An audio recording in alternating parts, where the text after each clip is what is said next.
mahirapan, huwag kang panghinaan.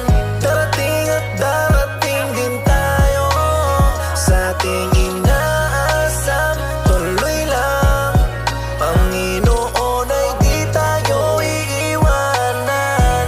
Magtiwala ka lang, di ka niya iiwanan.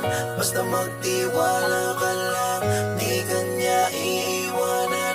Basta magtiwala. Panginoon, di tayo iiwanan kahit na nahihirapan, patuloy na gumapang. Ituloy mo lang kung anong nasimulan, huwag magkatubili o magalangan. Maniwala sa sarili, umabante at di baling dahan-dahan. Importante, umuusad lang nang walang inaapakan. Danas na ako sa lahat, paghihirap at bigat, makikita sa balat, sa kaliwat ugat, kung paano katawa'y pinaiyak. Sa bawat pagpatakan merong aral at inspirasyon na tumatak, dahilan kung ba't patuloy akong